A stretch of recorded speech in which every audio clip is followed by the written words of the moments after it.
Chapter 16. Far down the mountain in Arendelle, the air was still frigid, and snow blanketed the land. People wondered if warm weather would ever return. The fjord was frozen solid, and all the dignitaries who had arrived for Elsa's coronation were forced to stay since their ships were stuck. In the meantime, men and women were working hard to unload supplies from the marooned boats and haul them to the castle where they could be stored and distributed. Hans moved through the crowded village, handing out heavy cloaks. "Who needs a cloak?" he asked. "The castle is open. There's soup and hot glögg in the great hall," he said, referring to a special drink of hot wine. "Arendelle is indebted to you, Your Highness," a woman said. The Duke approached. "Prince Hans," he said, "are we just expected to sit here and freeze while you give away all of Arendelle's tradable goods?" "Calm yourself," counseled Hans. "Princess Anna has given her orders." The Duke went on. "Has it dawned on you that your princess may be conspiring with a wicked sorceress to destroy us all?" "Do not question the princess," Hans responded forcefully. "She left me in charge, and I will not hesitate to protect Arendelle from treason." The Duke was put in his place. "Treason? No, I, he stuttered. Hans didn't have a chance to reply. At that moment, Anna's horse galloped into the village square. "Whoa," Hans called to the horse, catching his reins. "Easy, easy." "Princess Anna's horse!" a man shouted. "What happened to her? Where is she?" Panic grew among the villagers. Hans looked toward the North Mountain. "Princess Anna is in trouble," he cried. "I need volunteers to go with me to find her." A number of men immediately stepped forward.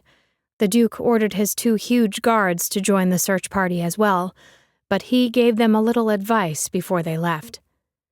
"Should you encounter the Queen," the Duke told his men quietly, "be prepared to put an end to this winter. Do you understand?" The men nodded and smiled. They enjoyed a good fight. Soon they all trailed Hans across the frozen fjord and up into the mountains.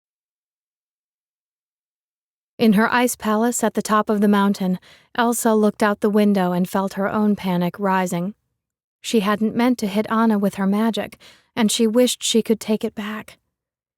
"Get it together," she told herself, trying to use all those strategies her parents had taught her years ago. "Control it. Don't feel.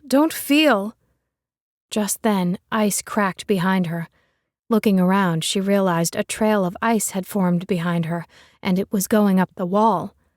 Frightened, she gave a sharp cry and continued working to keep herself under control.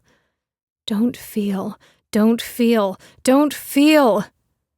The ice on the floor began to change and grow into a series of sharp spikes. Alarmed, she glanced out the window. The wind was rising as the weather whipped up to match her feelings of worry. Hans and his volunteers made their way through the snowy woods and braved the steep incline of the North Mountain. Some were on horseback, while others walked. Many of them carried torches and swords. The Duke's guards carried crossbows. All around them, the storm was growing worse. At the top of the mountain, Hans led the group around the rocky cliffs, and eventually they came upon the ice palace.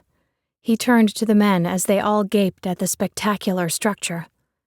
"We're here to find Princess Anna," he reminded them. "Be on guard, but no harm is to come to the Queen." Suddenly, a mass of snow rose from the ground behind Hans. It was Marshmallow.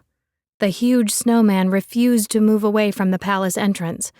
As the volunteers pressed forward, Marshmallow reacted quickly, knocking men to the ground. Hans rolled to safety and grabbed his sword. Then Elsa, still upset from Anna's visit, stepped out onto her balcony to see what was happening.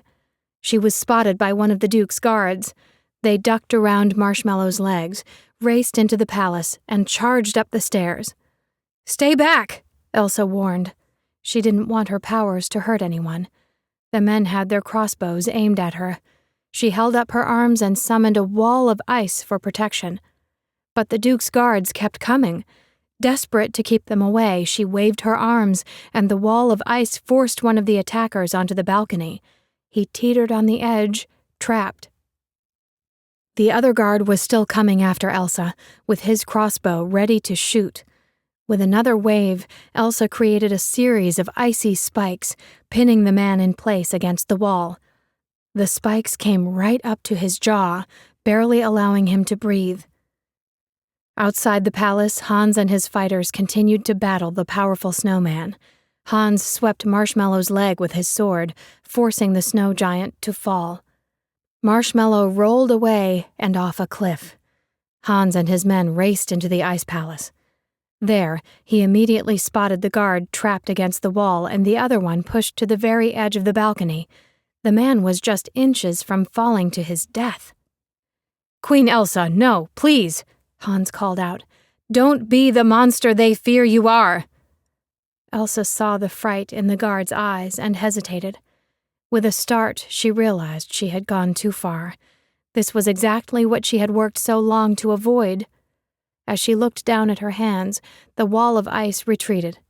She had always tried to keep people safe, not put them in more danger, and now her self-control seemed to be dissolving entirely. But as the icy spikes melted away from the Duke's other guard, he aimed his crossbow at Elsa. Hans acted quickly. He pushed the man's crossbow aside, causing it to shoot at the ceiling. The loose arrow hit the chandelier above Elsa, sending it crashing to the floor. Shards of ice flew through the air, and Elsa fell, knocked unconscious. Hours later, Elsa's eyes fluttered open. She was in a stone room with one tiny window high on the wall, letting a cold light into the room. Elsa rose from the bench where she lay and realized that she could not bring her arms forward. Her hands were encased in thick coverings, which were connected to long chains and bolted to the floor. She could see out the window well enough, though, to know that she was back in Arendelle. She was imprisoned in the castle dungeon and could see the snow continuing to fall over the kingdom. "No!" Elsa cried, looking out at her frozen kingdom. "What have I done?"